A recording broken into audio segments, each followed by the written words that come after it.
to quarters.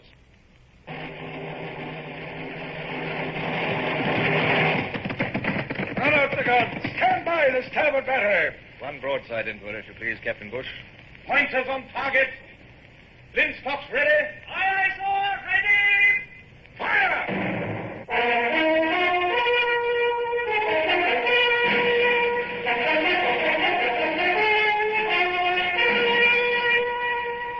Presenting Michael Redgrave as C.S. Forrester's indomitable man of the sea, Horatio Hornblower.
Even now, so long afterwards, it's difficult to see how I could have acted otherwise than as I did.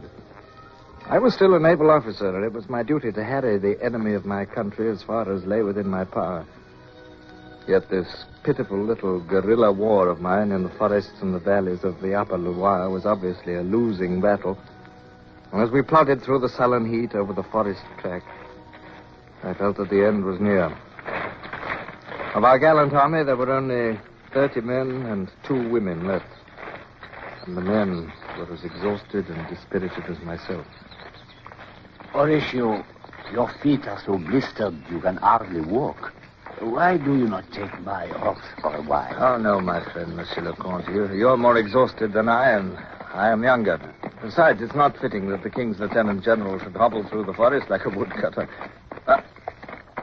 Who stands yonder? Where the tracks cross, eh? Antoine, one of the advance guard. He is pointing. What is this, Antoine? Ah, I can see it. It's a peasant hanged from a tree. There is a placard on his chest. It is a proclamation by General Clausen calling on all Frenchmen of the Nivernais to rally to Bonaparte. Now, it's worse. Do not let the men read it. It offers pardon and freedom to any who desert the king's cause. I'm afraid they already know, my friend. They found a similar proclamation while we were ahead yesterday. The amnesty lasts for 3 more days, after which any rebels will be shot at sight. Any village offering us help will be burned, and its inhabitants shot. Now, somehow we must keep them together for 3 more days. After that, they will fight for their lives. Are you and I, Monsieur le Comte, included in the amnesty? We are expressly excluded. The last sentence reads, exceptions to the amnesty are the Comte de Grasset, his daughter-in-law, the Vicomtesse de Grasset, and the Englishman known as Lord Hornblower, who is required to pay for a life of crime. I forced my aching feet to quicken their stride to catch up Marie. She was a vastly different Marie from the happy young Vicomtesse who had laughed and loved with me at the Chateau de Grasset. She had sawn off her hair with a knife. She was wet with sweat and streaked with dirt. She carried a musket slung across her back.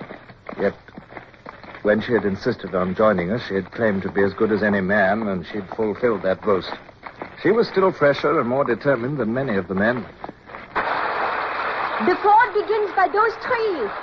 It is a ledge under the surface, but I fear it is too deep already. I will take Pierre's horse and try it. Here, let me try, madame. Here, this is no task for a lady. Oh, I am a lady no longer. I am a soldier of the king. Help me into my saddle. My habit is in the way. Do as she says, Bran. Madame is fresher than me and a good rider. Good luck, Marie.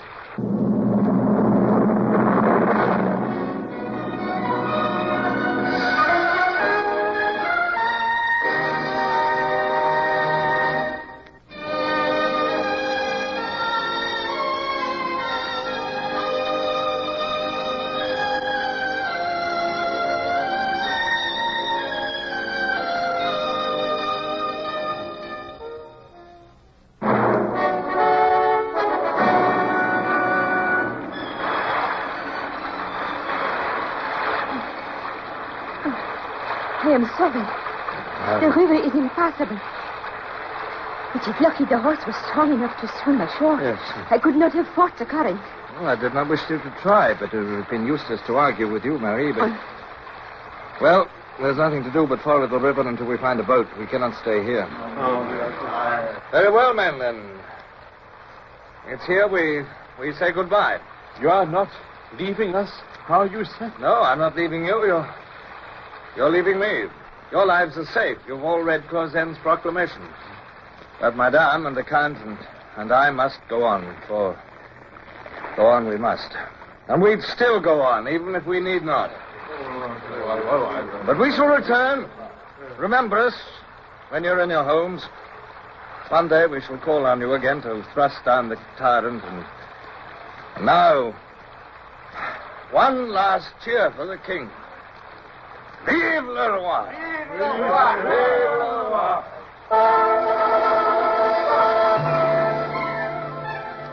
Though I tried to keep the parting on a sane level, I knew in my bones that we were going to die. My hardest task was to force Brown to leave his wife. It was the only way to save her, and in the end he bowed to the inevitable, with many oaths to return. But Marie could not stay. Her life was forfeit. She must come with us, even though death lay at the end of the ride. Marie, the Count is almost at the end of his tether. I must make plans. Think how to escape. What is the position? Is there a column close to us? As far as I've gathered from our scouts, Clausen's columns are spread round us in a half circle. So there are troops behind and to the sides, Yes. and the river in front. Yes. Behind us is a half column of the 14th Leger. They must have been ordered to pursue us direct while the others head us off. Let us keep along the river bank a little longer, and then we'll rest till dawn and try to make a crossing.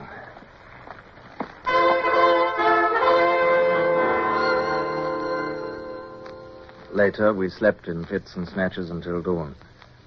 We lay on the wet ground in saturated clothing, and it seemed the most natural thing in the world that Marie and I should lie in each other's arms. It was warmer thus, in any case.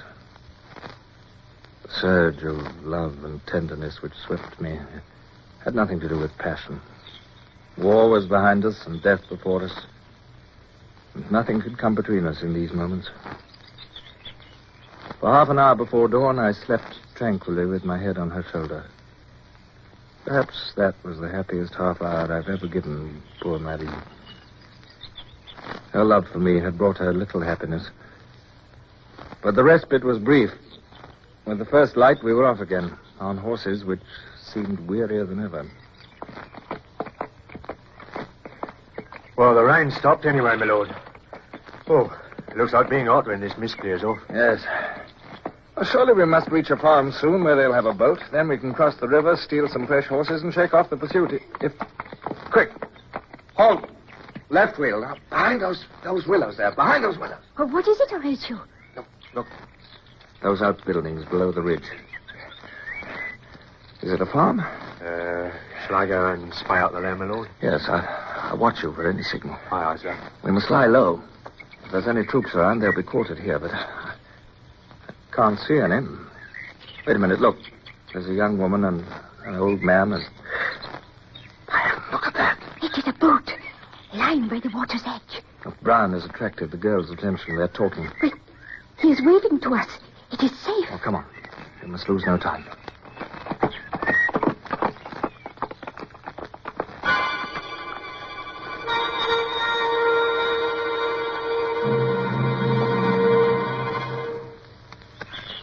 It's all right, my lord. The frogs was here yesterday. Cavalry. Them same hussars we beat last week. Oh, they left here yesterday morning, so the old man here says. Oh, very well. Well, then there's no time to lose. Let's get the boat launched. That boat? Alas, my lord, I wish you could launch it. Why? What's the matter with it? Here, just look at this, my lord. Someone's been at this boat with an axe. The bottom smashed in 4 places.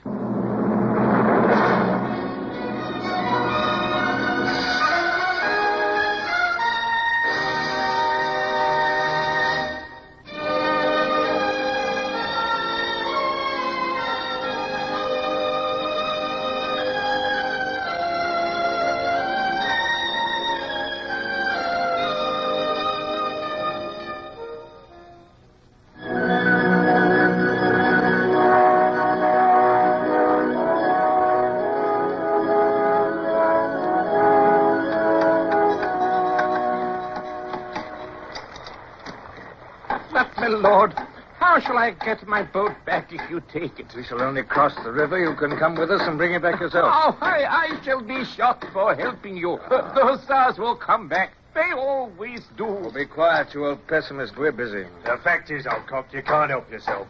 You might get shot if you help us, but you will get shot if you don't. Now, this is war, and don't you forget it. Oh, hello. Here's Madame riding back. What is it, Marie? Hussars! Coming along the main road from the south. About 20 of them, I should think. They'll come down here. They always do. We must ride off and hide. Come on. But the repairs on the boat, sir. They'll see them. Well, there's no time. We must risk it. Right, sir. Now, listen, Holden. If the hussars come here, you tell them it was you that was repairing the boat, see? Oh, come along. Come, back to the hollow behind the willows where we hid before. Come on, swiftly now.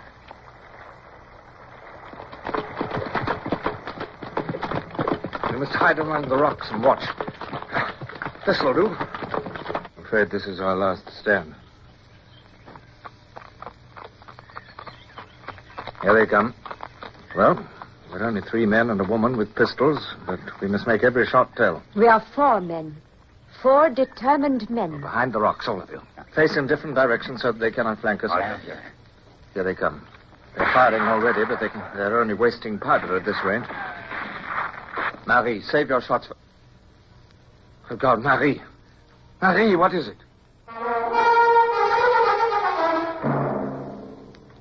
But even as I spoke, I saw Marie fall over from the impact of the bullet which had struck her and caused her to fire involuntarily. I saw the puzzled look on her face change to agony. And then I was at her side. She had been struck on the thigh. I felt for my penknife to rip off the clothes. But at that moment, a shattering blow on my shoulder flung me to the ground. In my anxiety for Marie, I'd heard nothing of the hussar's charge or the shots of Brown and the Count. Sick and dazed, I struggled to my feet, ignoring the carbine butt above my head. All that mattered was Marie. I tore open my knife. But Marie was limp and lifeless at my feet. She is dead. A pity. It is over, my friend. We are disarmed and captured.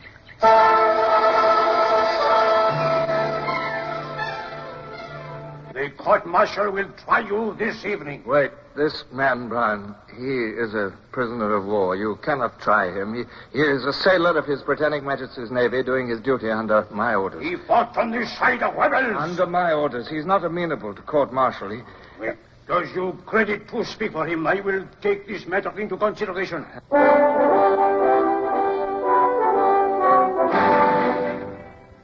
dungeon. Damp, cold, more pain. And then blessed sleep. When I woke, my head was clearer. And I amazed the captain by demanding a bath and a shave. If I was to be sentenced to death, I intended to appear as a British officer and not as a tramp. When I was clean and shaved, they brought me food and wine. The Emperor won 2 great victories last week. Your Wellington has met his destiny at last. General Ney beat him at a place called Lake Quatre Bras, and on the same day, the Emperor destroyed Blucher and his Prussians at Ligny. Indeed? And how did this news reach you? By official bulletin. Oh, my felicitations, monsieur. But is there not a saying in your army about lying like a bulletin? Enough. The court is waiting. Now, come. But they have already tried the Comte de Grasset. He is to be shot at dawn tomorrow.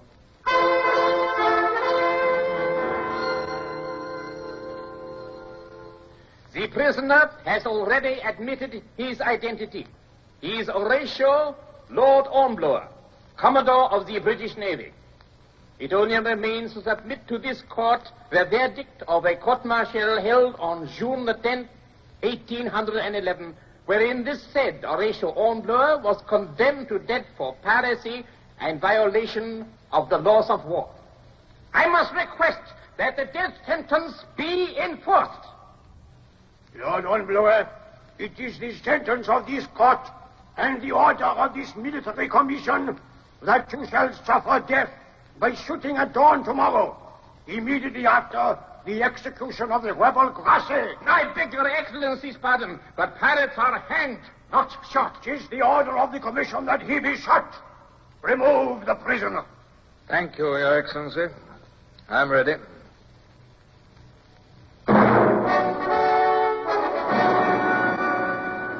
My cell was dark. It sank upon my mattress. There it was. I was to be shot. This was the last round of the struggle I had waged against Bonaparte for 20 years. There was no arguing with bullets. Our pitiful little rebellion, our army scattered, the Count condemned to death. Marie dead. Oh, Marie. My little Marie. She had loved me, and my folly had killed her. And Barbara, what would she think of her late husband? She would guess why I had come to France, would guess at my infidelity, and be hurt. What a shambles I had made of my life. What had I brought to all my friends and loved ones but pain, dishonor, and death?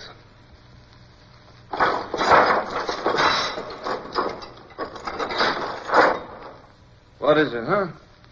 What is it, dawn already? It is, Monsieur le Capitaine. Good morning, Lord Hornblower. Good morning. You need not force yourself to smile, sir. I do not need your sympathy. Your words are truer than you know, sir. You do not need sympathy, indeed. It is not death. What do you mean? Is this some new form of torment? No, sir. There is news from Belgium. It says that the Emperor has been defeated in a great battle. Defeated? But what about the defeat of Wellington and Blücher that you told me of? It seems we were misinformed. Now we hear that the Emperor has been defeated in a great battle at a place called Waterloo. It is said that Wellington and Blücher are already over the frontier and marching on Paris. Oh, God. And Bonaparte, where is he? He is in Paris already. The Senate are demanding that he abdicate again.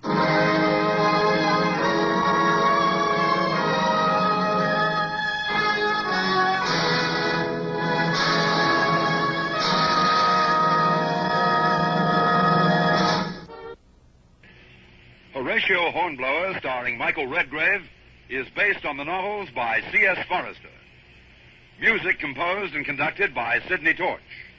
Produced by Harry Allen Towers.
One broadside into it, if you please, Captain Bush.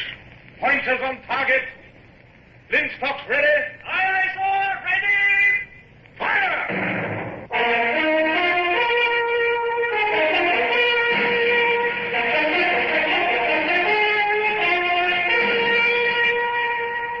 Presenting Michael Redgrave as C.S. Forrester's indomitable man of the sea, Horatio Hornblower.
memory is discursive.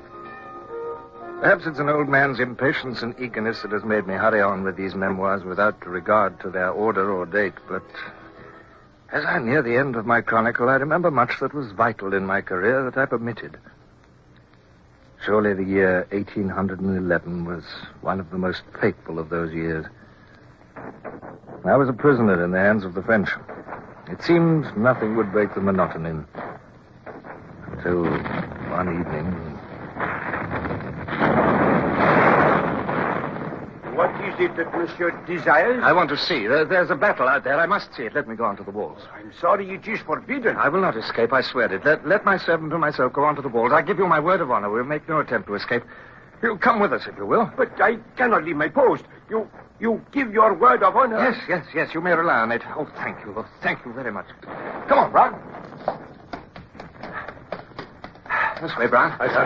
Now, don't get in the way of the gunners, or they'll send us down again. Aye, sir. Aye. It's over here to the curtain wall. We shan't be blinded by the gun flashes here. It is the fleet, sir.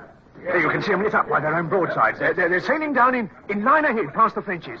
Oh, there's the Pluto, sir. Yes. You can see the Admiral's flag at her mizzen. That's the Caligula astern of her. Excuse me, sir. What's that little red glow out there? Where? Over there, right out at the entrance of the bay. Seems to be getting brighter, sir. This is a fire ship. Oh, I see. Oh, good work. Our men are bringing in a fire ship. Just the thing for a squadron at anchor. Yes, you can see it now. It's a small brig. And it's alongside the Turenne, sir. Yeah. The Turenne was that ship that got away from us. She's not getting away from this, by heaven. Let's look at her masts. The fire's running up them already. There goes our magazine. Oh, she'll drift down onto the French squadron. Oh, it ain't fair, sir. Us stuck up on here with all that going on. Yeah, look at our ship. Look, the Sutherland on the beach. Ah, she's a fire, sir. What they must have sent a boarding party and fired her. Oh, well done. They won't have the privilege of keeping even the wreck of a British ship. That's a wonderful night's work, Brown.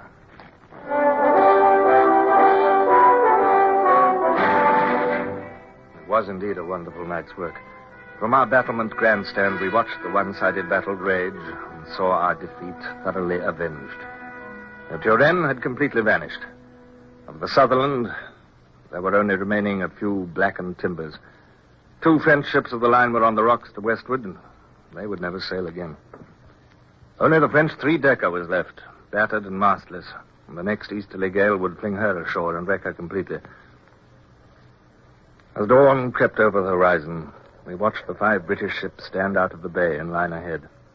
Only the Pluto appeared to be damaged. She'd lost her main topmast.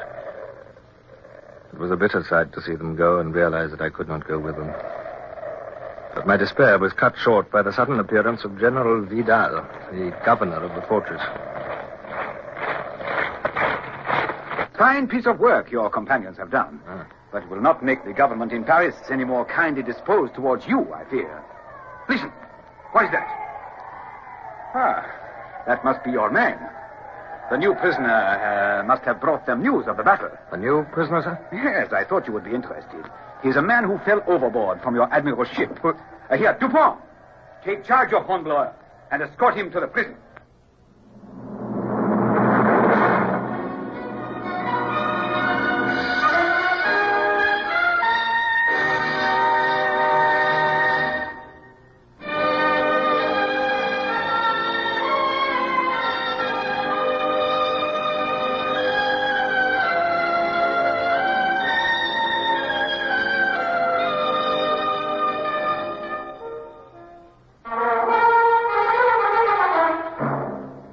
Back in my room, I paced to and fro, my mind seething.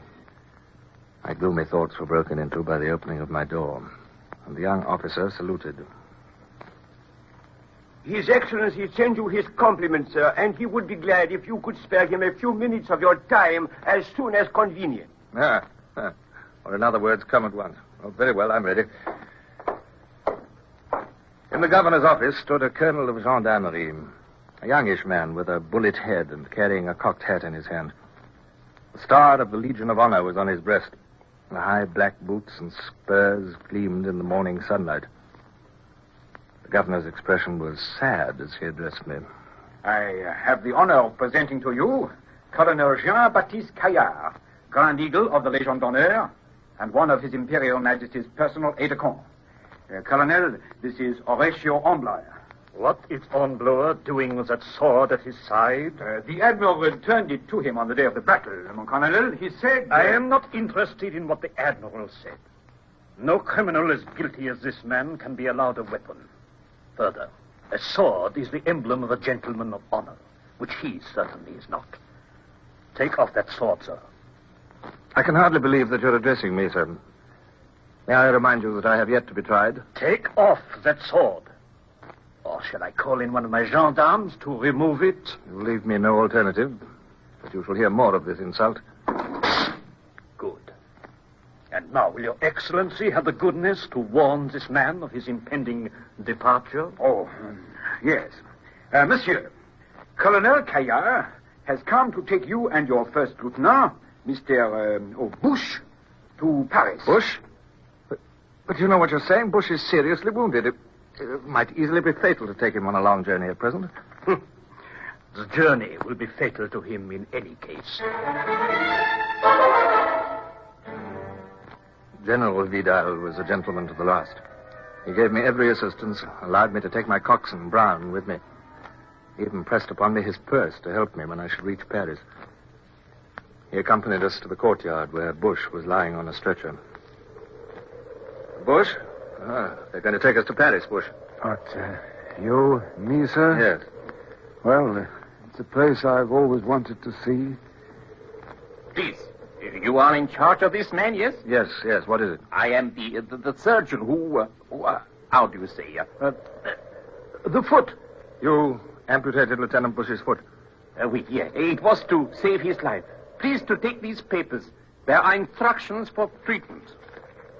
Any surgeon in France will understand them. Yes, thank you. Here is a parcel of dressings. Thank you. The leg will not heal until the ligatures come away. Comprenez-vous? I see. Yes. Thank you. I understand.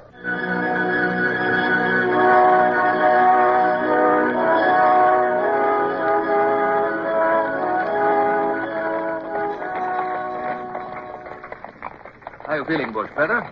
I do feel a bit better today, sir. Since you got that last ligature out, I think it's healing. Good. I don't mind telling you, I thought we'd lost you a few nights ago. Didn't you, Brown? Yes, he looked pretty ticklish, sir. Rare good job you done, sir. Me? I don't know what I'd have done without you. I never knew you could turn your hand to so many things. I wish to heaven I wasn't such a burden to you, sir. Oh, rubbish. If only I could help myself. Hello? What's going on? As far as I can make out, sir, one of the horses has gone lame. Oh. They've unharnessed it. Two of them are just taking it off to find a smith. Oh, as though this confounded journey wasn't long enough. Ugh. Seems as though all our lives have been spent in this leathery old coffin. Oh, we're off again with only 3 horses, sir. Getting late. The weather looks threatening. I suppose Caillard wants to reach the next post house before dark. I hope our quarters are more comfortable than the ones we had last night, too.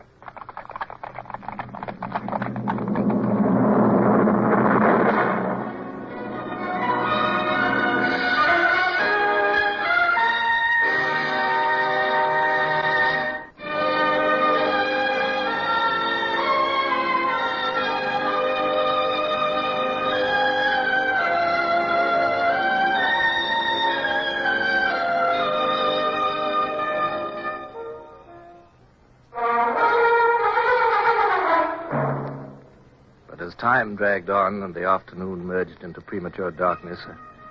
I began to wonder if we were going to reach a post house. Progress with 3 horses was slow. They were facing into a bitter wind, a wind which promised snow. And we could hear Caillard cursing and urging the coachman at intervals. And soon the wind took on a higher note. Great flakes of snow clogged the steaming windows. And presently the muffled sound of wheels and hooves told us that the fall was getting heavier. Oh, heavens, I'm cold.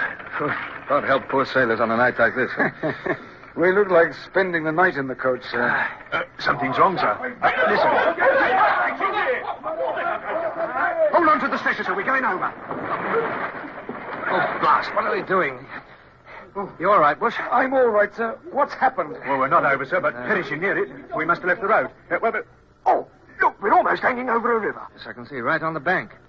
Coachman must only just have seen it in time. A fine coachman you are! Fool and son of a fool! Why didn't you drive straight into the river and save me the trouble of reporting? Huh? Come on, you men. Do you want to stay here all night? Get that coach back on the road, you helpless idiot. Oh, excuse me, sir, it's heavy. If the gentleman inside would get out, we would have a better chance. They can please themselves. Get out and help or spend the night in the snow. Brown, come closer to me. Do you see that boat on the river? Did you see it as we stopped? Yes, sir. A rowing boat moored to a post. Why shouldn't we escape in it, Brown?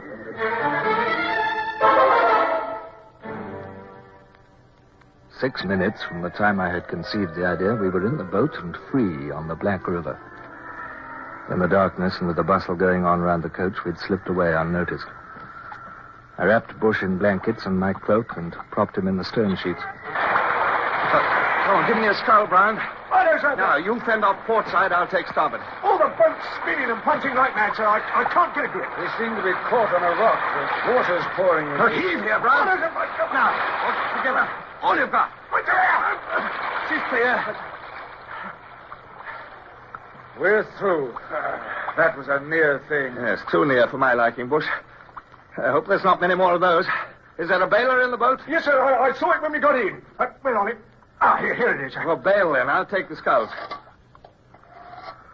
Any idea where we are, sir? Oh, it's difficult to say. Can't be the Rhone. It must be the Loire. If it is, it runs into the Bay of Biscay. That's, 400 miles away. Oh, that'll be a useful run, sir. Hello. The keel's scraped again, sir. Yeah. I believe we're coming to another rapid.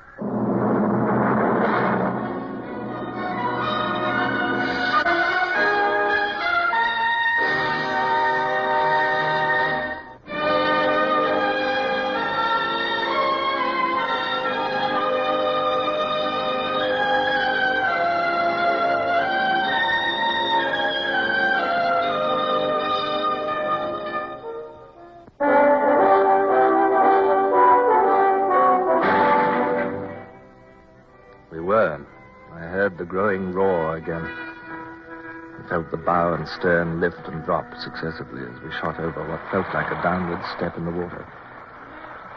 The din of the rapid became tremendous. The white water boiled round and over us.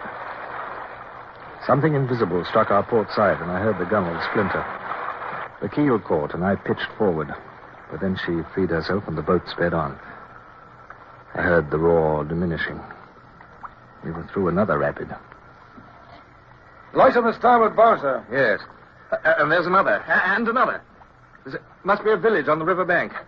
Probably Nevers. The coachman said it was 6 kilometers. Oh, we've come 4 miles already. Hey, Brown, stop bailing. Keep quiet now. A bridge flashed by over our heads. The water was so high that we had to duck to miss the arch. It was still snowing, and ice coated the floorboards. More rapids ahead, sir. Brown, stand by to fend off on the port side. Aye, sir. Good God! Oh, beg pardon, sir, but it's not a rapid. I think it's a fall. It is. Oh, hold on, everybody. We're going over. Rocks. Watch out for the rocks.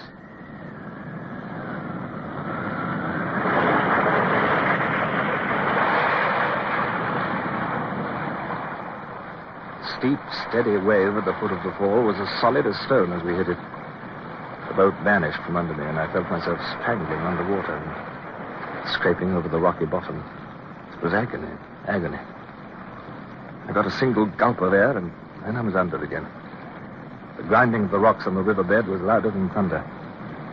Another precious gulp of air which seared my lungs like fire, and then I was under again. My reeling brain guessed what was happening. I was caught in the swirl below the fall. I was being flung in a circle, now on the surface and now right down on the bed. The pain in my chest and the deadly grip of the icy water on my limbs were numbing me. I was losing the desire to fight. I only wanted to be still and die. Suddenly, something touched my hand. I gripped it. It was a piece of board with nails in the end of it. A plank from the boat, now shattered into fragments and whirling around with me. With a last convulsive movement, I thrust hard at the bottom with the plank as I went down again. I came up, caught a breath, and another, and then another. I floundered and stumbled, and then fell and lay gasping in only a few inches of water at the edge of the fall. Oh, there! Captain! Captain! I'm here. Oh, thank God, sir. Thank God. The captain's here, Mr. Bush. I heard Bush's feeble voice reply, and it shocked me to my feet. If Bush were alive, he must be looked after. There's a light out there, sir. House, I expect. Well, we must get to it, even if it does mean surrender. Aye, sir. If we don't get Bush to warmth and help, he'll die. We'll carry him up. Aye, sir. Get your arms round our shoulders, Bush. No, sir. Lift. Come on, boy. It's not far. How did you get out of the river? Current took us to the bank at once, sir. I see. I'd only just kicked my blankets off when I touched a rock, and there was Brown holding me out. Thank God. Why don't you leave me and go for help, sir? You're just about ready to drop. No, we'll get you up the bank. The light's nearer now. I felt as if I would give a fortune to lay down my burden and drop in the snow. It was ironical, too, that the three of us had been within yards of each other in the water. Yet, while the other two had been carried to safety, I had been dragged under. They would never know of my bitter struggle for life. Somehow I felt an absurd sense of grievance against them. My head was reeling again. My strength was nearly gone. No. Not much, Father, sir. This seems to be a garden of sorts. Yes. We staggered a few more steps, slipped down an unseen incline, and halted in the square of light cast by a big lighted window on the ground floor of the house. Who are you? We're prisoners of war. Wait. One moment, please. Shuddering and half fainting, I held on to my burden for what seemed an age. Then the light brightened, a door opened. The voice spoke again. Come in. The warmth of the house rushed at us like a mother's caress. We half fell over the threshold and lay Bush on the floor. I tried to stand up again, but my legs failed me and I pitched forward. The whole world spun about me. But my last sensation was one of warmth. Blessed warmth and dryness. There was no more river, no more cold, no more wind, no more pursuit. Only rest.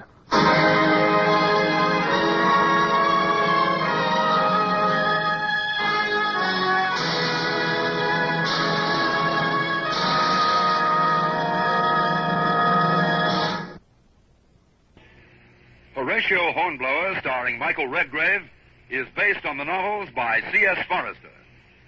Music composed and conducted by Sidney Torch. Produced by Harry Allen Towers.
Speak to quarters. Out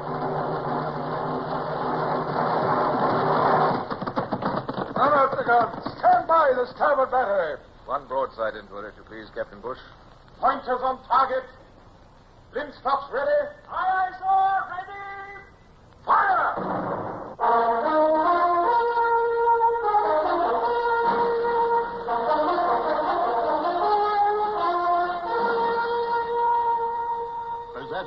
Michael Redgrave as C.S. Forrester's indomitable man of the sea, Horatio Hornblower.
Looking back after all these years, to see that the risk of showing ourselves hunted fugitives in a hostile country was prodigious.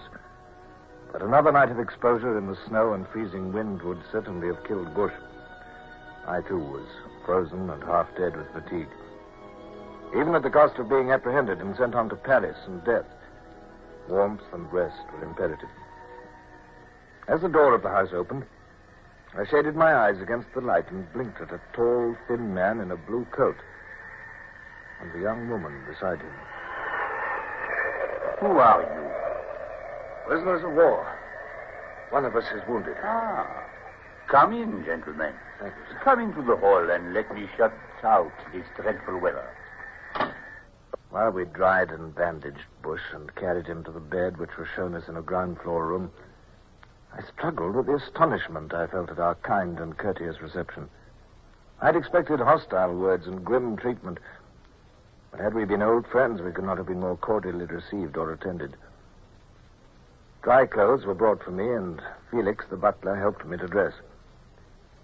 His master, he informed me, awaited me in the drawing room.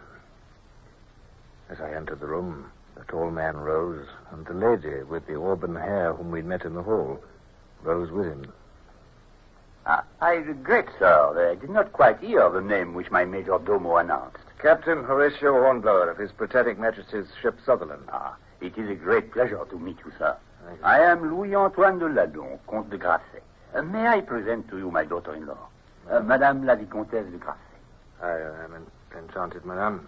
You must be fatigued after your journey. Yes. Captain Hornblower, I have heard of you and Lieutenant Bush. Tomorrow, perhaps, you would like to read the newspaper accounts of the loss of your ship.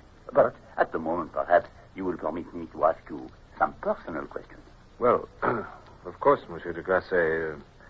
You have every right to do that. I presume you have escaped from an escort which was taking you to Paris. Yes, sir. We escaped at a point about 6 kilometers on the farther side of Nevers. We found a boat and attempted to navigate the river in the darkness, but the rapids here proved our undoing.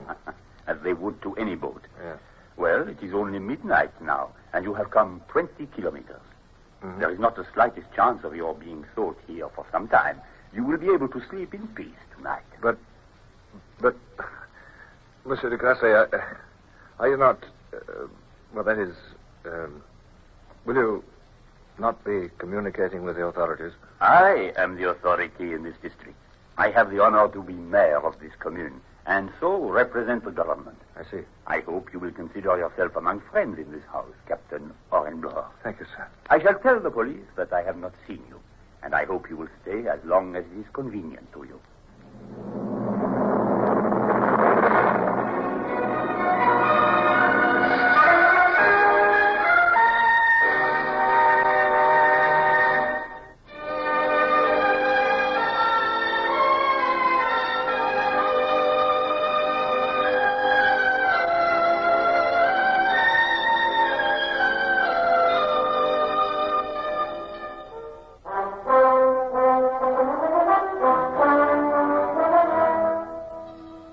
How are you now, Bush? Comfortable? Right as a sexton, sir. I'd like to be allowed to get up today, sir, and pay my respects to our host. So you shall. Your 3 days' rest has completely restored you. Our good fortune in coming to the one house where we would be welcomed and protected is amazing. I can hardly believe it yet. I was wondering about that, sir. Has the Count told you why he's doing it? Well, his daughter-in-law, Marie, has, but... Oh, it's too long a story just now. Briefly, the Count was an exile during the Revolution and lived in London with his sons. When the boys grew up, they heard of the fame of Bonaparte and wanted to share in the glory of France. So they came back, did Yes, they, sir? yes. The Count took advantage of the amnesty and returned here, the only part of his estate left by the Revolution. His 3 sons joined the army, and now they're all dead. Gentlemen, pardon my intrusion, but a group of gendarmes is approaching the house. Huh? If you would be good enough to allow me to send your servant here, I should like you to lock this door and remain silent while I deal with the gendarmes. We shall do whatever you say, sir, but rather than expose you to any danger, There will be no danger to anybody, Captain. Here is your servant. If you will lock the door, I will return to you as soon as possible. Thank you, sir.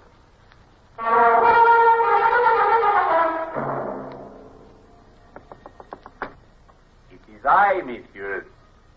You may safely open the door. The visit of the gendarme was one of routine. They are perfectly satisfied with my assurance that you have not been here. Good. Indeed, they would have been amazed if I had told them otherwise. The best possible thing has happened. They think you are dead. Dead? Yes. Permit me to explain. On the morning after your escape, a systematic search of both banks of the river was undertaken. A blanket, which was known to have been used by Lieutenant Bush, was found on the bank near the Bec d'Allier. Well, that would be the first rapid, I suppose. The one only about a mile from where we started. Yes, and this was taken to be an indication that the boat had been capsized and its occupants drowned.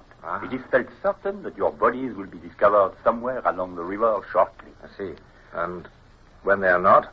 The river is running so fast that you might well have been swept right away, even to the sea. But I note that your friends do not follow our conversation. Perhaps you would translate. And if you would not think it officious of me, I would suggest it would be inadvisable to continue your journey while Lieutenant Bush is still unwell. I rapidly gave the others the gist of the conversation. They were delighted, for, as Bush pointed out, if we were dead, there was unlikely to be any search for us. He scouted the idea of being unfit for travel. Tell his lordship, sir, that I can make myself a jury leg in 2 shakes. This time next week, I'll be walking as well as he does. This time next week? Yes. I do not think you have quite realized the position. In this French Empire, there are police everywhere. Every man looks with suspicion on his neighbor. To escape by road is impossible. There is only one way you can hope to leave this country. The river. We can build a boat. Exactly. But, my friend, the river is unnavigable in the winter. It seems to me quite necessary that you should give me the pleasure of your company until next April at the earliest.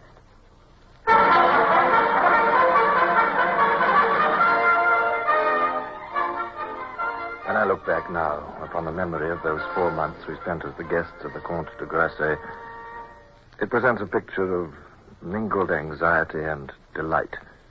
He was the perfect host, always kind and courteous, ever helpful. Under the skillful hands of Brown and Bush, our fine, flat-bottomed boat grew steadily. In the drawing room, the Count, Marie, and myself made and perfected the plan for the coming escape.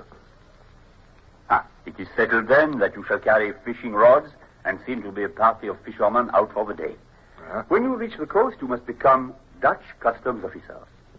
My excellent cook and housekeeper are already busy with the uniform. But there is one thing that worries me. What's that, sir? This report in the paper of your deaths. But I should have thought that would have made us safer. To a certain extent, yes. But I cannot believe that Bonaparte really considers the matter so proven. You see, you have been pronounced dead by a government which does not admit mistakes. Should you be taken now, there will be no question of a trial.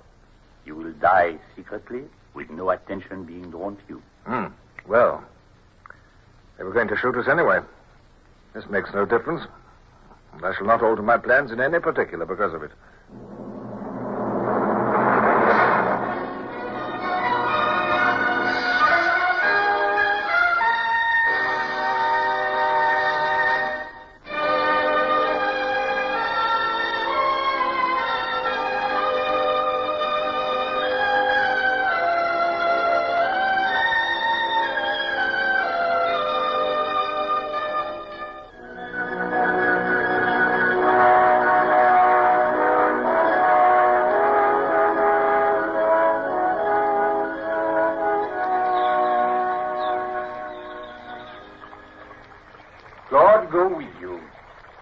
remember your promise, Captain, to return after the war.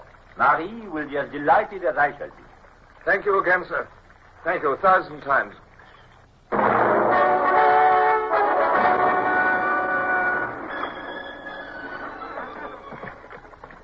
Brown, don't chop with the sculls. Pull! Have a few weeks on land destroyed all your seamanship? I have a little less staring around and a little more work from you. Aye, sir. Yet my bad temper was for their benefit, too. Despite its innocent appearance, we were upon a desperate and dangerous adventure, and discipline was essential.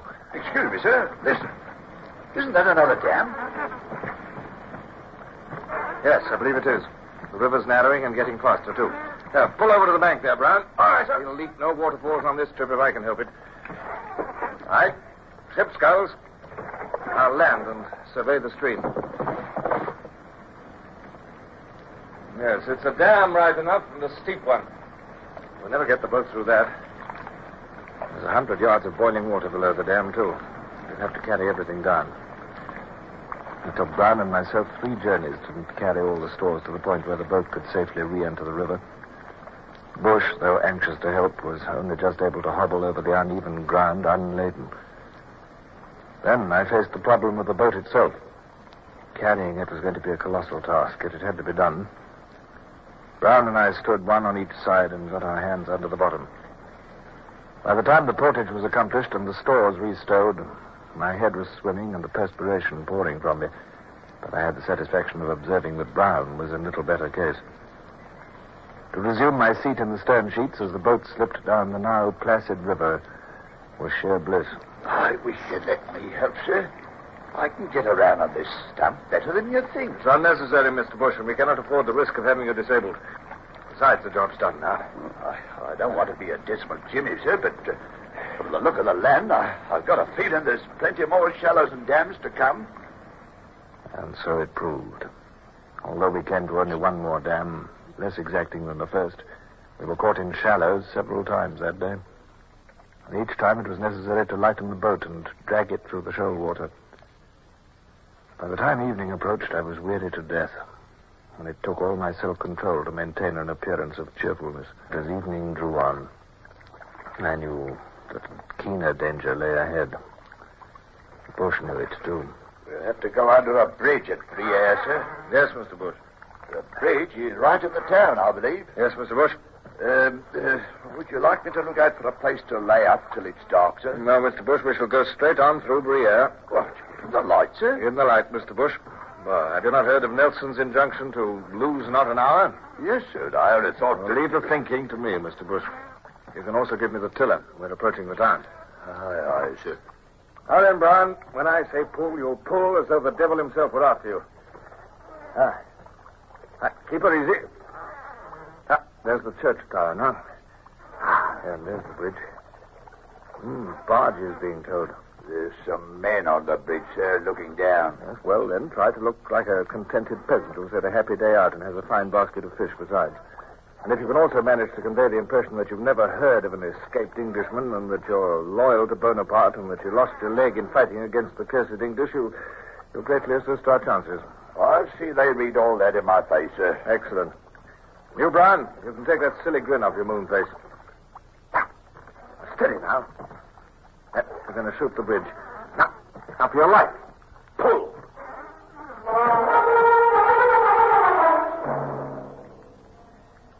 The shooting of the bridge was almost an anticlimax. The swirl of the water and Brown's powerful arms shot us through in an instant. We caught only a glimpse of curious faces peering down at us. An old man at the tiller of a barge raised a lazy arm in greeting. And then the bridge and the small town of Briere were behind us and fading into the gathering dusk. Sure. Tense moment, that, sir. But it was easy enough. Perfectly easy, Mr. Bush. Due, no doubt, to all the information you displayed on your face. I'd give a lot to display what I really think about Boney and his froggies, sir. You'll have to restrain your feelings for a long time yet, I'm afraid. Even if nothing untoward occurs, it will be a fortnight before we reach the sea at Nantes. And even then, our troubles will only be beginning. I realize that, sir. Oh, if I only had 2 sound legs. Yes, that'll do, Mr. Bush. Brown, there's a small island on the port bow. Yes, we'll run the boat aground there for the night. Easy. Now, pull starboard. Pull both. Ship sculls. Good.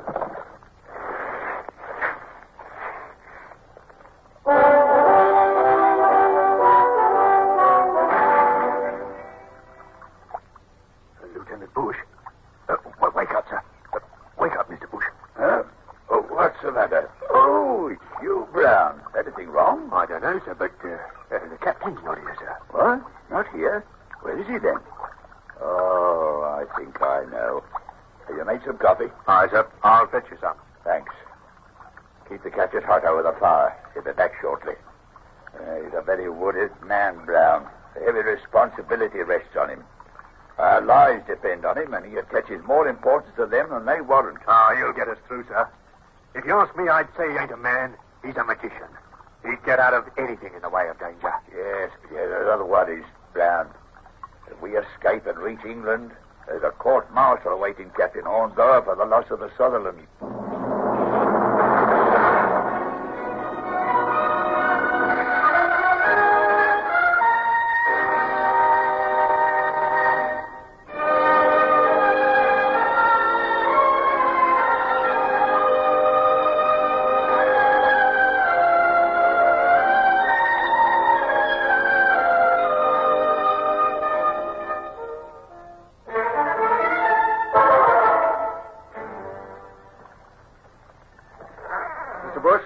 Come to a decision as to what we shall do when we reach Nantes. Yes, sir? Now, if we arrive in civilian clothes, we shall be questioned, and it will be impossible to explain our lack of papers and passports and so on. We shall therefore wear our uniforms as officials of the customs service. Very good, sir. And you will speak as little as possible. Your French is not too good, and I will... Oh, what's the matter with you, Brown? Can't you smell it, sir? Smell what? No, I don't think I can. Wait a minute. There is something. Wait. It's the sea, sir. Sea. You're right. Brown, into the bank there. If we can smell the sea with the wind blowing off the land, we cannot be far away.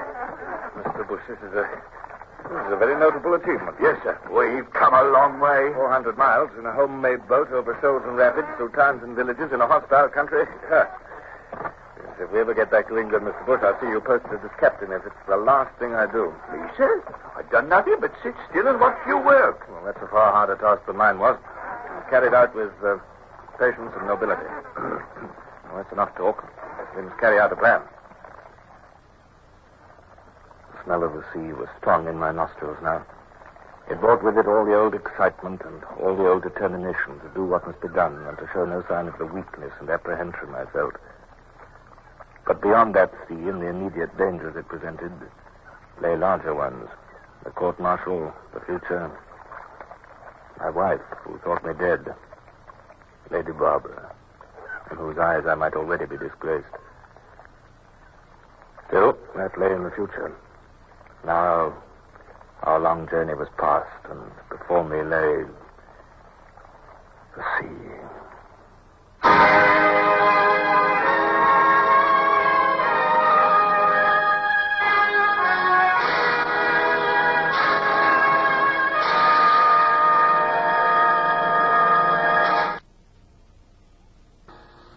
Horatio Hornblower, starring Michael Redgrave, is based on the novels by C.S. Forrester. Music composed and conducted by Sidney Torch. Produced by Harry Allen Towers.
out the guns. Stand by to starboard battery. One broadside into it, if you please, Captain Bush.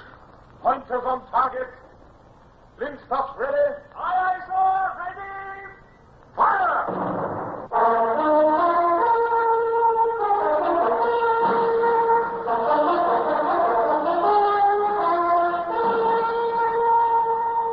Presenting Michael Redgrave as C.S. Forester's Indomitable Man of the Sea, Horatio Hornblower.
I'm old now, but my past still lives on in memory, and my sluggish blood still stirs within me at the recollection of the problems which faced me as we rowed slowly into the maritime port.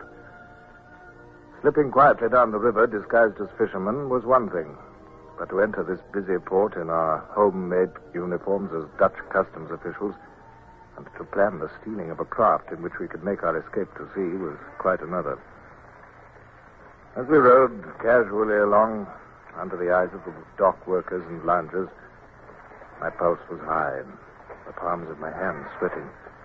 I forced myself to remain impassive and to sit with careless ease in the stern sheets. What's that noise, sir? Chain gangs, Mr. Bush. Unloading grain. Military criminals, deserters, and so on. Now that the French no longer use galleys, they put the criminals to work in the docks. Begging your pardon, sir, but ain't that the blue ensign underneath that tricolour? On that cutter yonder. What? You're right, by heaven, Brown. It's tattered and faded, but it's the blue ensign right enough. Isn't that like the French, flaunting their petty triumphs for months? Ah, she's a lovely little ship. There's speed and seaworthiness in those lines, Mr. Bush. It's the Witch of Endor, sir. What? I know her anywhere. 10-gun cutter, caught by a French frigate last year. She's ready for sea, too. We'll take a closer look at her, Brown. Lay us alongside that quay over there.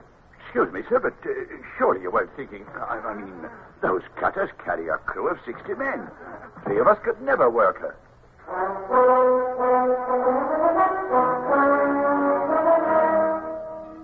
I knew that what Bush said was true. I knew more. The estuary of the Loire, which lay between us and the sea, was tricky in the extreme. For fear of raids, all buoys and navigation marks had been removed. Without a pilot, we could never find our way through 35 miles of shoals without going aground. Besides, there were batteries at Saint-Boeuf and Saint-Nazaire. Much as I should have liked to steal the Witch of Endor and sail her to England, the thing was impossible. I walked up the steps of the quay and forced myself to swagger.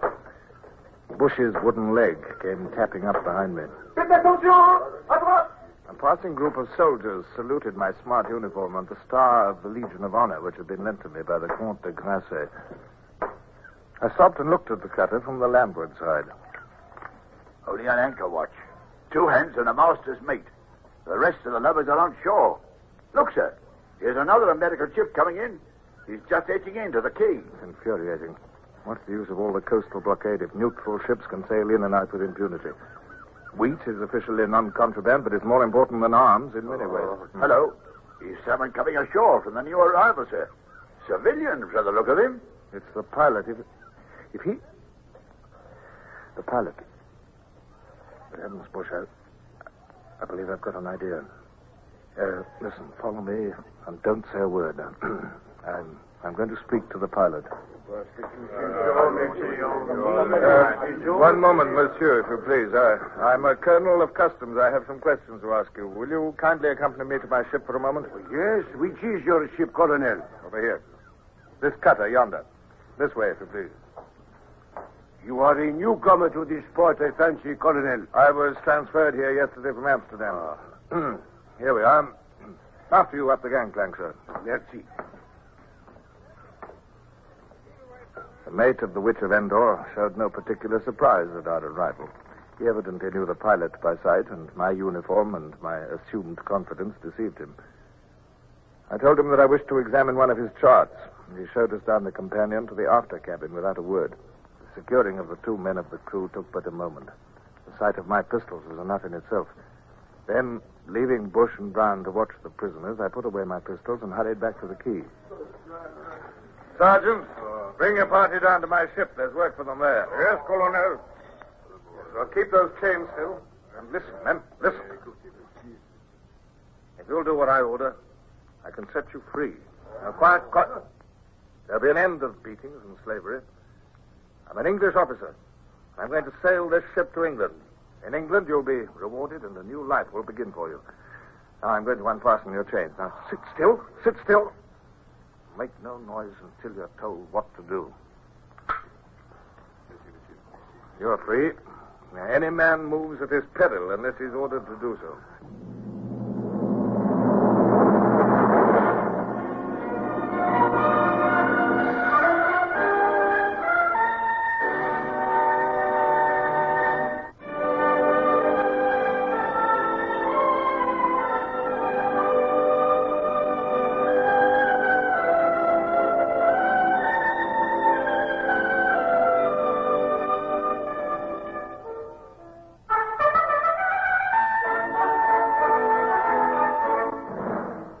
From the moment of the sudden impulse which had begun my desperate plan till the chain slaves were freed, barely 15 minutes had elapsed.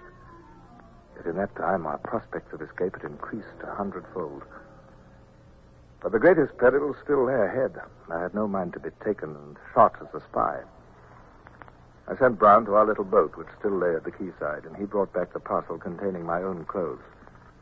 My own uniform coat was sadly crumpled, and the gold lace was bent and broken, but there was a strange comfort in donning it once again. I was myself again, and should we be retaken, the wearing of a British naval officer's tunic would protect us from the fate of spies. It was time for action again. I took a belaying pin from the rail and walked slowly to where the sullen pilot sat on a hatch. I weighed the pin meditatively in my hand. Monsieur, I desire you to pilot this ship out to sea. But no, I cannot. No. My duty, my professional honor. I know. We're going to start now. You can give instructions or not as you choose, but this I assure you, monsieur. The moment this ship touches ground, I'll beat your head into a paste with this belaying pin. I... Oh, very well, monsieur. Brown, lash him to the rail there. Then we can start. Aye, sir. Mr. Bush, will you take the tiller, if you please? Aye, sir. Now then, Brown, listen, we've got a raw crew. We shall have to put the ropes in their hands. Cast off the warps. Aye, sir. The push of the tide was swinging the cutter away from the quay as the warps were cast off, and Brown ran briskly among our wretched crew, leading them to the halyards and showing them upon which ropes to haul. At my order, mainsail and jib rose. The sails flapped, bellied, flapped again. Then they filled. The cutter changed from a dead to a live thing. She heeled a fraction, and I heard the musical chuckle of the water at her bows as her forefoot bubbled through the water. In 3 strides, I was at the pilot's side, belaying pin in hand. Careful, monsieur. Keep to the right. Keep well to the right. Port your helm, Mr. Bush. We're taking the starboard channel. Meet her. And keep her at that. You must have a hand at the lead, monsieur. It is necessary to take soundings. No, I can spare no hands. But... you'll have to do your work without soundings. And remember, my promise still holds good. I shall have no mercy. Oh, these cords, monsieur, they are tight. Good. You'll have to keep you awake.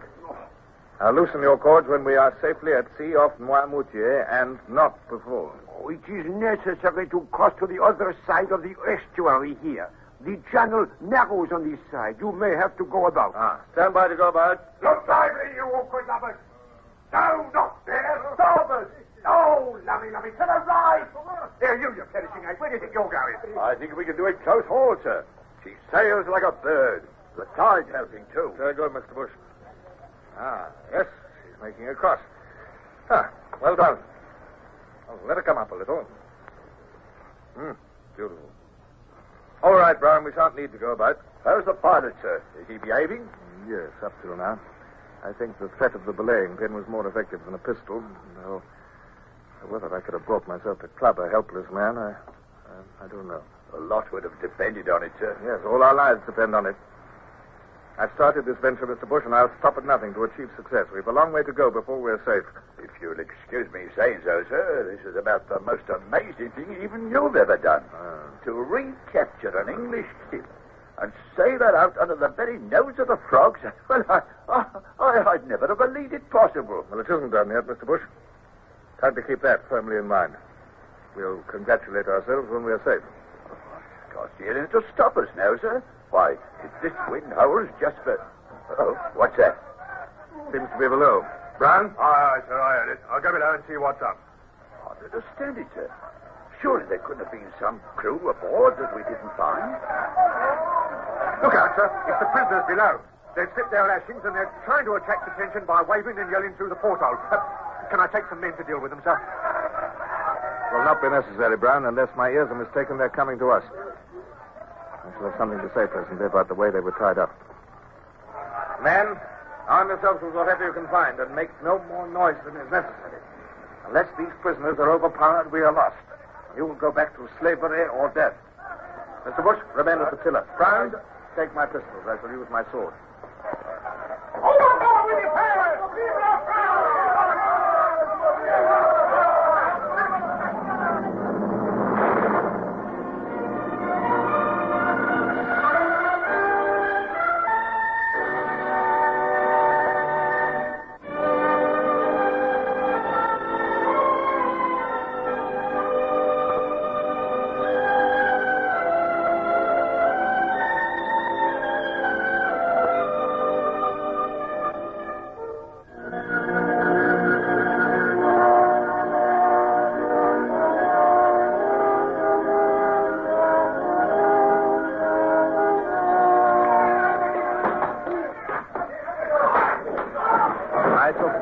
In the fight, but stood beside Bush with drawn sword. Had the tiller been wrenched from him and the cutter beached, we should indeed have been lost. But my participation was not necessary. Weak and wretched as our chain gang crew were, they glimpsed the hope of freedom and were prepared to fight to the death to retain it. With belaying pins and bare fists, they fell upon the four attackers and the struggle was brief. This time, I personally supervised the tying up of the men and had them laid out on deck where they could be watched. Then all hands were sent back to stations, and our run down the estuary to the sea and freedom continued as the night closed down.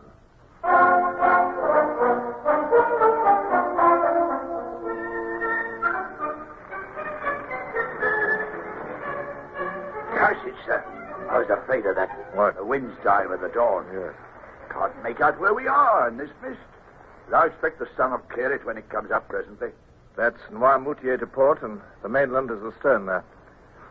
I caught a glimpse of the semaphore station 10 minutes ago. If only the wind had held for half an hour more, we should have been safe.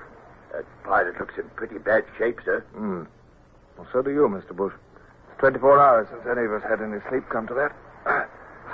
However, I'll keep my promise and cut him loose. There. You're free, sir. Oh, my arms, my legs. Well, sit down on the deck and rub them. You'll feel better presently. Oh. It's no good, sir. I can't hold the course. There's no breeze at all. Blast. The tide will drift us in under the big guns. Brown, Wake up those slaves on deck there. Set them to work with the sweeps. Aye, sir. Here, you. Come here. Come here. Come on, right beside me. Now, come on. on, you're going to help me to train this gun. But, monsieur, my honor, I cannot fire at my fellow countrymen. Mr. Bush, have the kindness to toss me that belaying pin. Oh, non, sir. What am I to do? Well, lay hold of that train tackle. Come on, now. Come on, run her back. Oh, beautiful, sir. Nearly got him. Right up among the oars. Sweeps are ready now, sir. Very good, Mr. Bush. Lay a course so that I can keep that leading boat under fire. Aye, aye, sir. The pursuing boats, creeping over the sea, showed no sign of being dismayed by my bombardment. They were big ones, carrying at least 50 men each.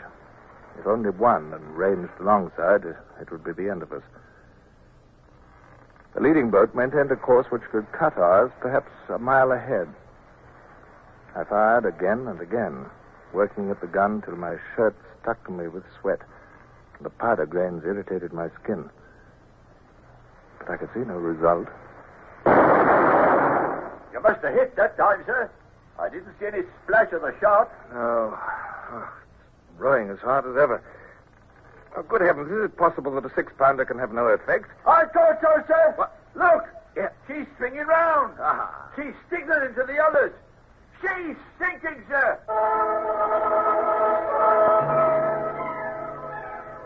The variation in each ball, each charge of powder, made it impossible to fire 2 shots alike. I kept grimly on, though I felt that my back and heart would break. The monotonous creak of the sweeps and the chanting of Brown continued like a submerged accompaniment. Now the second boat turned and began a rush under double-banked oars, straight for our ship. I stared through the gun sight, straight at its bows, jerked the lanyard, and fired. Even as I watched, the bows of the boat opened like a fan. A shot had struck her right on the stem at water level.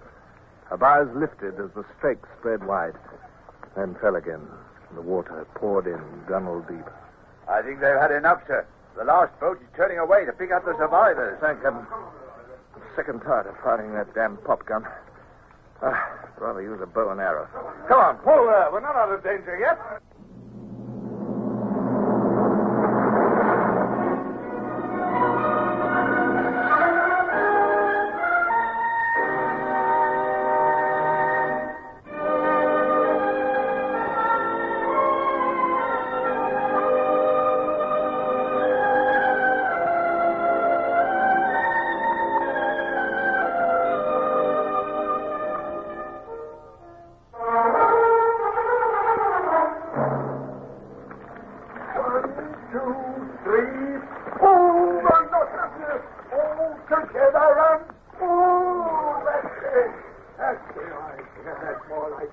Seems 100 years since we had a breeze, sir. Yes. But we're making progress, Mr. Bush. The mainland is lost now, and now Noirmoutier is far behind. You think we're safe now, sir? No, we're far from safe.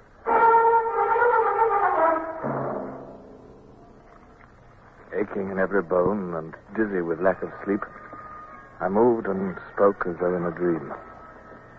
Somewhere to the northwest, I knew lay the British fleet, which maintained an unceasing watch over Brest.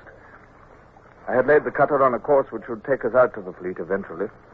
Or if we missed the fleet and found a wind, I could sail her right round to England. An escaping English captain retaking a captured ship of war practically single-handed and fighting his way out of a French port to bring her home. Oh. There's never been anything like it, sir. Never will be again. But I was not listening. The mention of England had renewed all my old doubts and fears. If I returned, I must stand my trial for the loss of the Sutherland. If I were found guilty of not having done my utmost in the presence of the enemy, there was only one penalty, death. And then... A breeze! A breeze, by thunder, sir, out of the east! Only a whisper, but a breeze!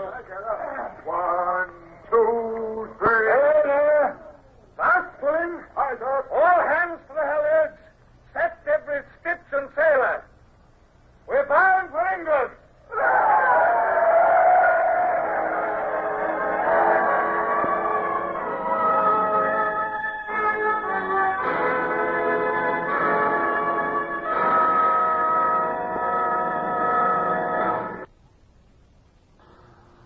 Horatio Hornblower, starring Michael Redgrave, is based on the novels by C.S. Forrester.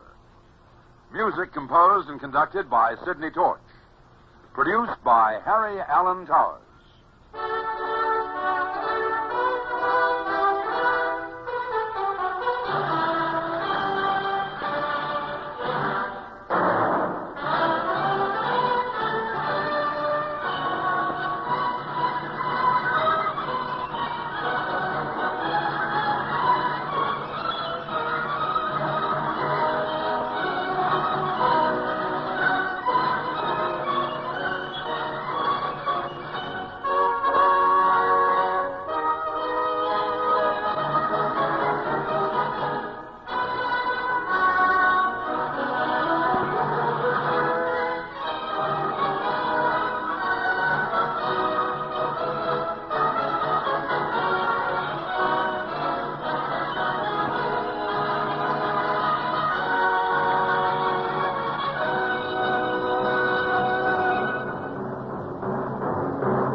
Quarters.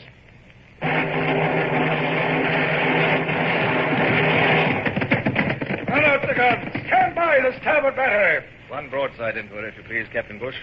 Pointers on target. Linstops ready. Aye, aye, sir. Ready. Fire!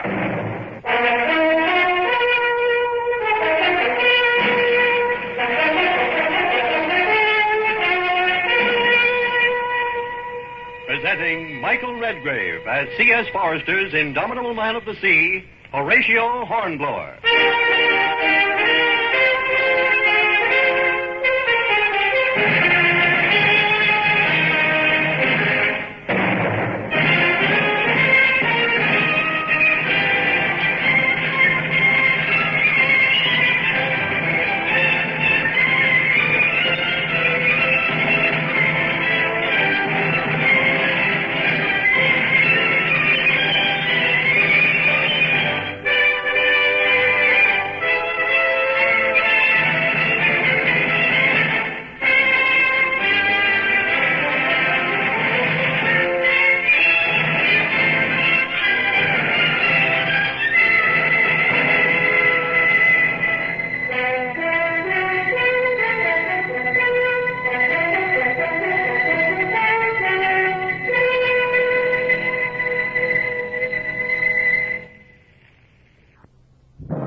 It may seem absurd now that I should have dreaded a return to England. But in spite of my present years and honors, I'm under no illusions as to the fickle nature of the public. And neither was I then. Whatever had occurred since, there was no gainsaying the fact that I had lost my ship, the Sutherland, in battle, and that I should be called to account for it. If the court-martial should decide that I was at fault, disgrace, or even death might await me. My thoughts were as somber as the grey dawn about me as I paced the deck of the Witch of Endor and the coast of France fell away over the horizon.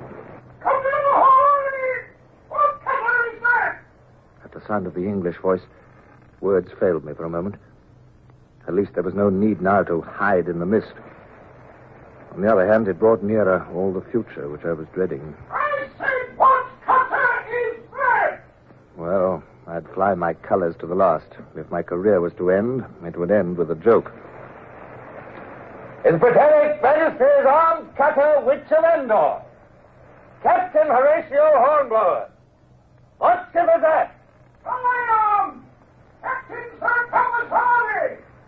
What did you say that captain was? You must think we're mad, sir. The Witch of Endor has been a French prize for a year, and you've been dead for 6 months. Ahoy there! Come under my lee! No tricks or I'll sink you! Very well, Mr. Bush.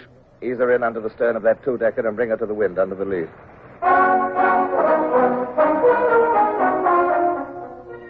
As the boat bore me to the Triumph's side and I stared at the familiar beauty of a ship of war again, the two yellow streaks along her sides, checkered with gun ports, The pennant at the main, the hands on her deck, the red coats of the Marines. Stand by the foresail. As I heard the distant voice of a boatswain roaring at the seamen, all the familiar sights and sounds of the Navy in which I had grown up, I was hard put to it to restrain my emotion.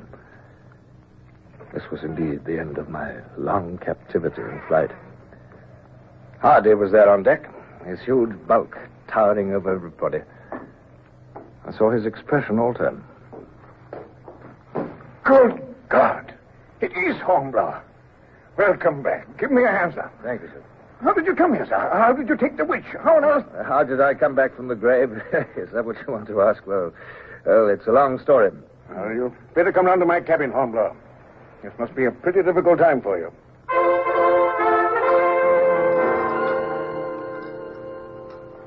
Didn't you know Leighton was killed? No. No, don't worry about me. I've heard nothing for months. Yes, he died of his wounds at Gibraltar. Oh, I see. Have you heard anything of my wife? Well, I remember reading that she was awarded a civilist pension by the government when the news of your death arrived. No other news, Hardy? There was a child on the way. Oh, none that I know of. But then I've been 4 months on this ship. I wouldn't hear anything.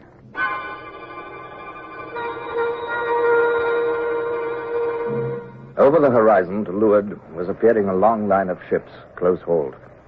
They were in rigid, regular line, and as we watched, they went about in succession, in perfect order, as if chained together. The Channel Fleet was at drill. 18 years of drill at sea had given them unquestioned superiority over any other fleet in the world. Victory's in the van. Here, take my glass. Signal, midshipman. Yes, sir. Signal triumph to flagship. Have on board Captain Horatio Hornblower. While Hardy dictated his message, I looked through the glass. The three-decker with her admiral's flag at the main was leading the long line of ships, the broad stripes on her side glistening in the sunlight. She'd been Jarvis's flagship at St. Vincent, Hood's in the Mediterranean, and Nelson's at Trafalgar. Now she was Dismal Jimmy's. A tragedy, if ever there was one. Signal hoists were soaring up her yardarm. Hardy was busy dictating replies. The Admiral signaling for you to go aboard. I trust you'll do me the honor of making use of my barge, Horatio. The Triumph's barge was painted primrose yellow, picked out with black. And so were her oar blades. Her crew wore primrose-colored jumpers with black neckcloths. As I took my seat, I reflected gloomily that I'd never been able to afford to dress my barge's crew in a fancy rigout. Hardy must be a wealthy man, I supposed, with his Trafalgar prize money and his pension as Colonel of Marines. I could not help contrasting our positions. He, a baronet, wealthy, famous. Myself poor, undistinguished. And awaiting trial. Marines, return! Mount! Welcome aboard, Captain Hornblower. I'm Callender, captain of the fleet. His lordship gave instructions for you to be shown to his cabin. Will you come this way? Thank you.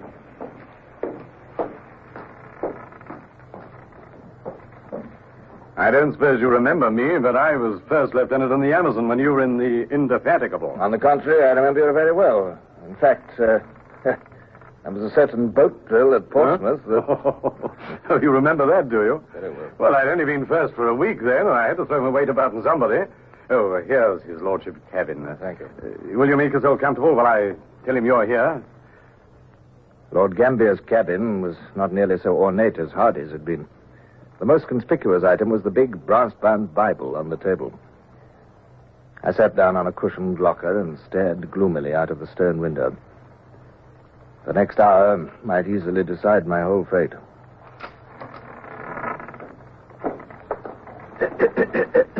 Pardon me, sir. I am the Admiral's clerk. Yes? His Lordship will receive your report shortly. In the meantime... Well, what's that you're hiding behind your back? I'm afraid, sir, that I have bad news for you. What news? Well, come along, man. Out with it. The fellow had an odd expression on his face, and although I spoke up boldly enough, my heart sank. Was it possible that my case had already been prejudged? Was I to be arrested, tried, condemned, shot. I remembered having seen this paragraph in the Morning Chronicle of 3 months ago, sir. I showed it to His Lordship and Captain Callender as they decided it ought to be shown to you as early as possible. Well, His Lordship says... Well, give me the paper. What is the paragraph? I'm afraid it's very bad news, What sir. damn and blast you. Let me see it. The Lord giveth, sir, and the Lord taketh away. Blessed be the name of the Lord. We regret to announce the death in childbed on the 7th of this month of Mrs. Maria Hornblower, widow of the late Captain Horatio Hornblower, Bonaparte's martyred victim. The tragedy occurred in Mrs. Hornblower's lodgings at Southsea, and we're given to understand that the child, a fine boy, is healthy. His Lordship instructed me, sir, to inform you of his sympathy. He will not expect your report yet, and he thought you might wish to seek the consolation of religion in your cabin. Yes. The Lord give it, sir, and the... Get out! Get out, dear! Go on, get out!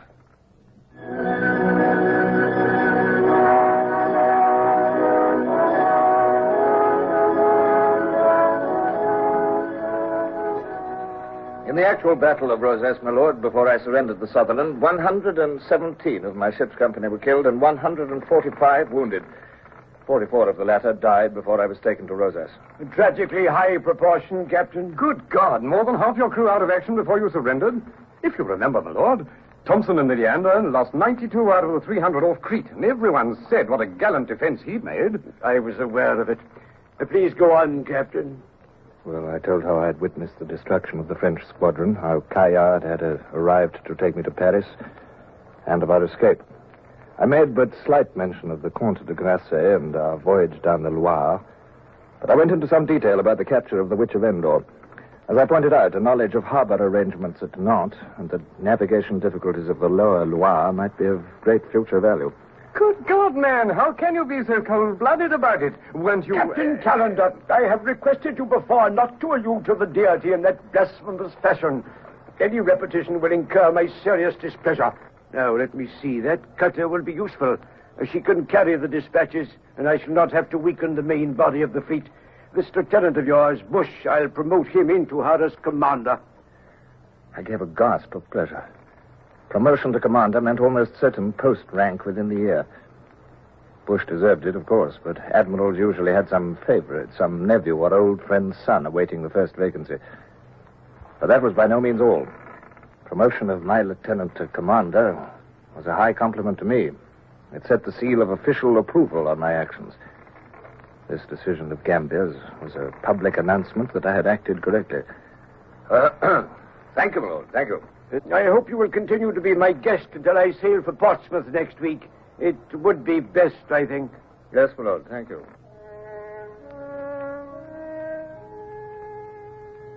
But however delicate the allusion, I knew that the last remark was a reminder of my position and that I was technically under arrest. By old established custom, I must be under the supervision of an officer of equal rank while under arrest.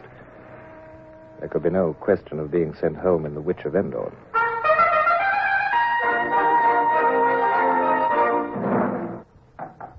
Come in. Bush, by all that's wonderful. Come in, man. Sit down. Here, let me take those parcels. Oh, by heaven, it's good to see your honest old face again, Bush. Look, have a drink. How have you been getting on? What have you been doing? Did you... Easy, sir, easy. I'll tell you about it, sir. But first of all, this is the first chance I've had to thank you for my promotion, sir. Oh, don't thank me. You must thank Lord Gambier. I know who I owe it to all the same. They're going to post me as captain this week. They won't give me a ship, not with this wooden leg of mine, but there's a job at Sheerness waiting for me. I'd never have been a captain but for you, sir. Oh, rubbish. Well, how are you? How are you? Oh, fine, sir, thanks. And you? Oh, I was sorry to hear about Mrs. Hornblower, sir. Yes. I took the liberty of bringing out your letters. Oh, this thank you, big Bush. package is a sword, I'm sure, sir. Oh, well, let's open it and see. Well, by heavens. Oh, Bush, I I never expected to see this again. I know that gold scabbard anywhere, sir. It's the 100 guineas sword that the Patriotic Fund gave you for your defeat of the Natividad in the Pacific. Yes. You should see the newspapers. You're famous, sir, so you ought to be. And there's plenty more news. Oh, what news, Bush? There's the Witch of Endor, sir. Oh, yes, what about it? The Navy bought her yesterday at the prize court. All £1,000 was the price, sir. I was greatly impressed by the tact with which Bush allowed me to assimilate all this. I would not have expected such delicacy from the tough old campaigner.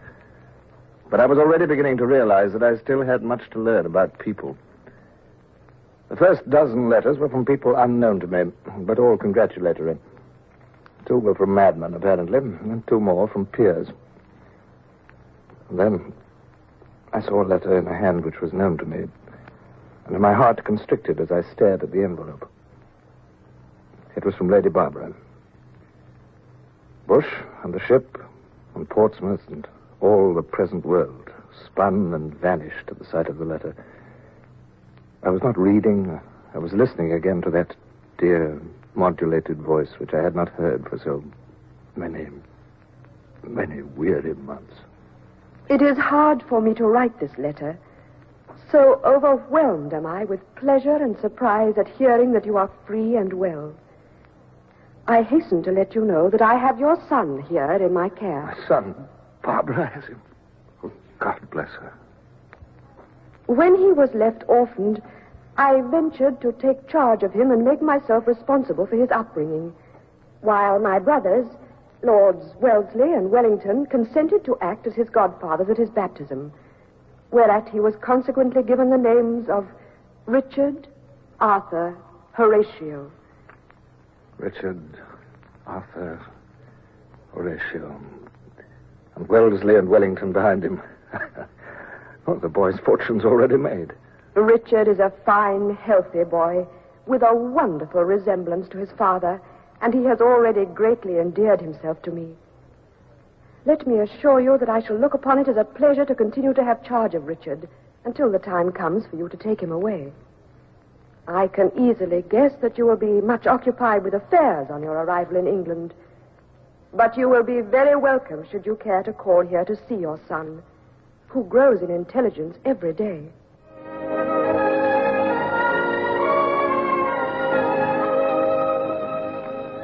Up to this moment, I'd hardly thought about the child. My paternal instincts had not been touched by a child I had never seen. And besides, they were warped by memories of the little Horatio who had died of smallpox in my arms so many years ago. But now, I felt a sudden wave of affection for the unknown little chap who had managed to endear himself to Barbara in London. Why had Barbara taken him? Was it because, widowed and childless, she had sought for a convenient orphan to adopt? Was it that she still cherished memories of a Captain Hornblower, whom at the time she believed to be dead? Time stood still while I stared at the letter and wondered. Bush was saying something. I tore myself back to the present with an effort. Sorry to interrupt, sir. Oh, yes, but they questioned me at Whitehall, and I thought you ought to know. What? They're calling me in evidence at the court-martial, sir. The court-martial? For a few wonderful moments, I had forgotten that threat hanging over my life. The court-martial. If that were to go against me, not all the sons or lords and ladies in Christendom could help me. It was more than my life at stake. It was my reputation, my honor, my whole future.